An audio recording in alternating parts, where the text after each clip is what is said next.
Almost all new EVs either look too usual to stand out or too unusual to captivate regular buyers, but the Polestar 2 strikes the right balance. The $155,000 Polestar 1 was the automaker's first homemade endeavor, but it was a limited edition headline grabber. This is where it gets serious. Introducing the Polestar 2, a full-fledged production EV meant to help Polestar establish itself as a major player in the EV market, and right out of the gate, it's gunning for the big dogs such as the Tesla Model 3, the Audi Q4 e-Tron, and anything else that dared to enter the electric SUV crossover arena. But in comparison to the Polestar 1, how is the Polestar 2 improved? Keep watching to find out. When is a Volvo not really a Volvo? When it's a Polestar, of course. The new brand is a spin-off from the Swedish manufacturer, and it promises to be sleeker and sportier than the Marquis, which is known for boxy estates and practical, safe, and reliable saloons. Building a new brand is a risky and costly decision, but at least the Polestar 2 has the hardware to back it up. When the Polestar 2 EV launched last year, it came in a single flavor, a dual-motor, all-wheel drive powertrain, and one fully loaded spec, with the only options being a performance package, leather interior, wheel styles, and paint color as choices. But for 2022, Polestar debuted a new entry-level single-motor, two-wheel drive model with fewer standard features, cutting the base price and making the car more appealing to a wider range of customers. The good news is, the entry-level car is just as good. The new base Polestar 2 has a single electric motor at the front axle, putting out 231 horsepower and 243 pound-feet of torque. That's a big drop from the dual-motor Polestar 2's 408 horsepower and 487 pound-feet of torque, but the single motor is more powerful than the front motor of the all-wheel drive car. The automaker says the front-wheel drive Polestar 2 will hit 60 miles per hour in 7 seconds, 2.5 seconds slower than the dual-motor car, and its 100 miles per hour top speed is 27 miles per hour lower too. At 4,396 pounds, the single-motor Polestar 2 is 263 pounds lighter than the dual-motor, though its weight distribution is more front-biased. No matter the powertrain, the Polestar 2 can tow up to 2,000 pounds. The Polestar 2 has the same 78 kilowatt-hour lithium-ion battery pack in both models. The single-motor model has a range of 265 miles, while the dual-motor model has a range of 249 miles. No matter which model of the Polestar 2 you get, the battery can be completely charged in 8 hours using a 240-volt charger, or a 10% to 80% charge in 33 minutes using a 150 kilowatt DC fast charger. In terms of design, it's a 5-door fastback with a remarkable style presence. If it seems familiar, that's because the 40.2 concept car from Volvo served as an inspiration for Polestar 2. With tight shut lines, lustrous paintwork, and immaculate detailing, the build quality is remarkable. A huge panoramic sunroof is offered, bathing the cabin in diffused light. There are no sunblinds, and Polestar claims that a UV layer reduces the majority of heat penetration, and at night, the brand's North Star motif is projected onto the glass overhead, a typically neat design detail. Both the front-wheel drive and all-wheel drive models include 19-inch alloy wheels, 84-pixel LED headlights with proximity lighting, 288 LED adaptive taillights, frameless retractable outside mirrors with auto-dimming, a hands-free power liftgate, and rain-sensing wipers as standard external features. The interior of the Polestar 2 is minimalistic, combining wood, fabric, and plastic. Clean lines, a sparse color palette, and minimum switchgear gives it a modern appearance. The Polestar 2 inherits a few design elements from its Volvo siblings, such as the steering wheel buttons and the knurled start knob, but the overall look is less cluttered. Polestar wraps the interior in eco-friendly vegan material to match the electric drivetrain, though you can get leather if you want.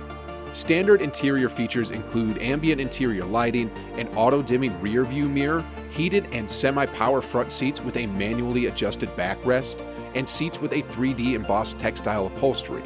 The power-operated liftgate opens to a not-so-cavernous but sensibly shaped boot that is 364 liters in capacity, which isn't a huge amount bigger than a Volkswagen Golf's load bay, but you do get a 41-liter compartment beneath, and there's a small 35-liter frunk for storing your charging cables and paraphernalia under the hood.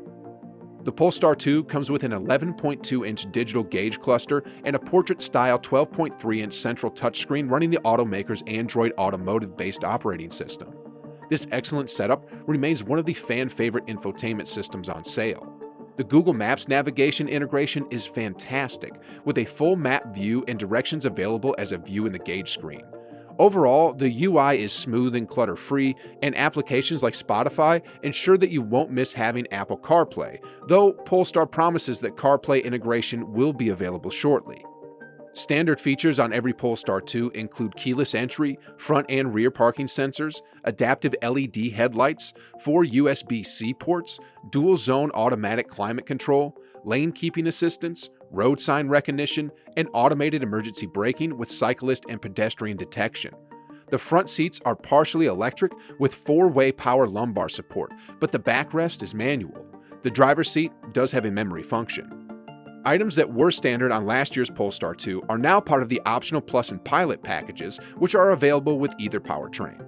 The $4,000 Plus pack adds a 13-speaker Harman Kardon sound system, a panoramic sunroof, fully electric front seats with manual cushion extension, heated rear seats, a heated steering wheel, heated windshield washer nozzles, more ambient interior lighting, a wireless phone charger, and the vegan Weave Tech upholstery.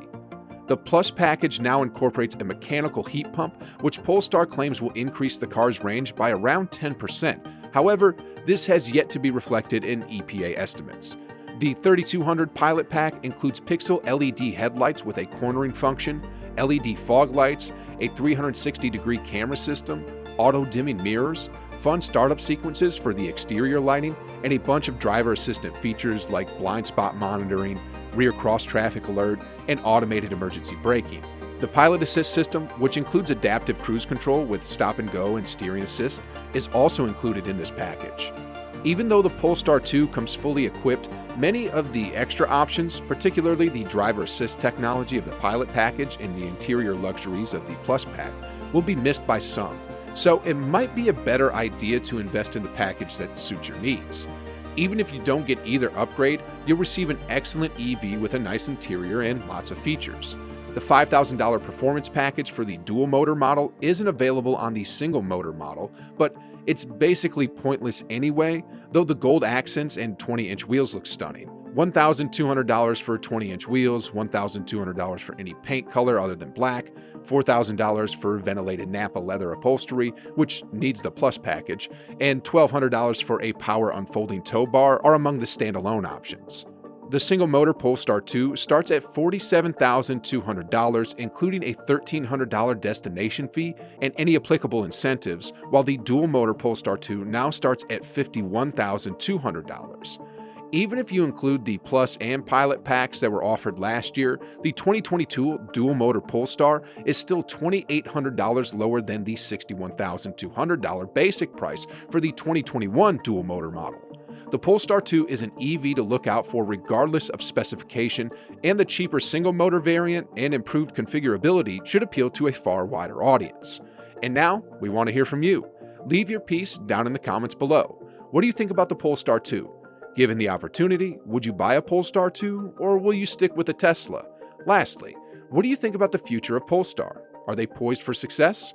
Whatever you might be thinking, let us know down in the comments. Don't forget to subscribe, and we'll see you in the next video.